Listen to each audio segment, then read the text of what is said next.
দুর্গাপূজা আসতে আর বাকি মাত্র 2 মাস, আর 7 দিন বাদেই মনসা পুজো, তারপর গণেশ পুজো ও বিশ্বকর্মা পুজো। মৃৎশিল্পীদের ব্যস্ততা এখন তুঙ্গে, কিন্তু টানা বৃষ্টিতে সমস্যায় পড়েছেন মৃৎশিল্পীরা। কিভাবে ঠাকুর ডেলিভারি দেবেন তা নিয়ে চিন্তায় শিল্পীরা। রোদের তেমন দেখা না মেলায় প্রতিমার গায়ের মাটি শুকোতে শিল্পীদের হিমশিম খেতে হচ্ছে। মাটি শুকোতে হিটার কিংবা ব্লু ল্যাম্প ব্যবহার করলে বিদ্যুতের খরচ বাড়বে।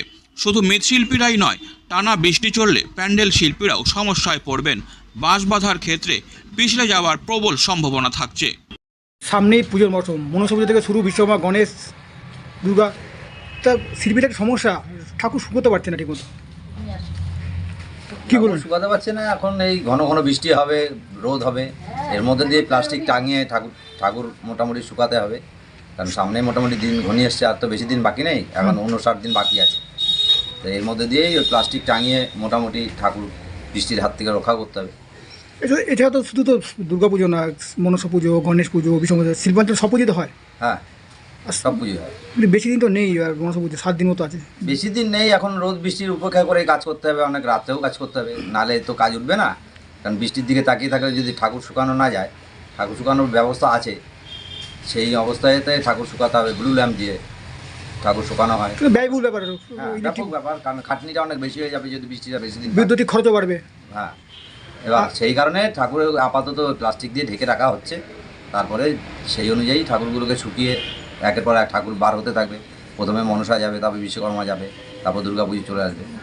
শিল্পীর ক্ষেত্রে খুবই অসুবিধা, কারণ এই দিন রাত এখন খাটনি করতে হবে, কারণ বৃষ্টি যত বেশি হবে তত খাটনিটার পরিমাণ বেড়ে যাবে। প্যান্ডেল শিল্পীদের কী সমস্যা আছে তাহলে? প্যান্ডেলও সেম তাই। প্যান্ডেলও দিনের বেলায় করতে হবে, বৃষ্টির সময় তার প্যান্ডেল করা যাবে না। বাসে জল পড়লেই বাস স্লিপ খেতে থাকে। তো সেই ক্ষেত্রে বাসের জায়গাটা এতেও দেখতে হবে। পুরনো বাসে একদমই কাজ করা যায় না, নতুন বাস লাগবেই। কিন্তু বৃষ্টি উপেক্ষা করেই ওই প্যান্ডেল বাঁধতে হবে। ঝুঁকি নিয়ে কাজ করতে হবে। একদম ঝুঁকি নিয়ে কাজ করতে হয়, জীবনের ঝুঁকি।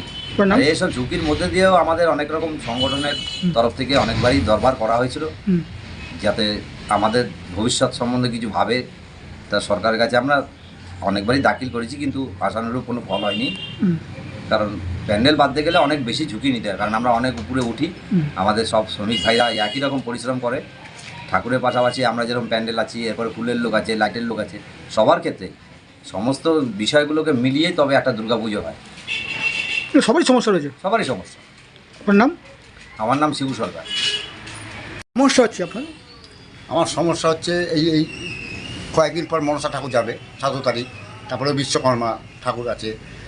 যা ওয়েদার অবস্থা আমাদের খুব অসুবিধায় ফেলে দিয়েছে। ঠাকুর বের করছি, আবার ঢুকাচ্ছি। কিসে বৃষ্টির জন্য? বৃষ্টির জন্য। আর দুর্গা পুজো তো বেশি দিন নেই। না, দুর্গাপুজোর এই যে আমার একটু বেশি সমস্যা, অনেক ঠাকুর অর্ডার হয়ে গেছে।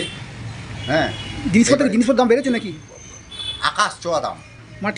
মাটি আনি আমরা তো জানি, এরকম বাস সব কিছুর দাম। কিন্তু ঠাকুরের দাম বেড়েছে না, ঠাকুরের দাম বাড়েনি। কী বলবো স্যার, ঠাকুর নিতে আসে, ঠাকুর যাকে দিয়ে পুজো হয় তার বেলায় পয়সা নেই। এবার আসলো ডিজে ব্যাম পার্টি বাজিয়ে ঠাকুর নিয়ে যাচ্ছে, লাইটিং সব করে ঠাকুর নিয়ে যাচ্ছে, কিন্তু আমাদের বেলায় পয়সা নেই। শিল্পীদের পয়সা দেয় না। না, যাদের নিয়ে, যা মাকে নিয়ে যাদের পুজো, তার আমরা পাচ্ছি না। আপনার নাম? আমার নাম বাঘাযতীন সরকার, স্বপ্না শিল্পালয়। কত বছর ধরে ঠাকুর বানাচ্ছেন? আমি আগে আমার মামা ছিলেন মোটামুটি 45 বছর এই কারখানা। Disclaimer. This channel may not promote any violent, harmful or legal activities. All content provided by this channel is meant for an educational purpose only.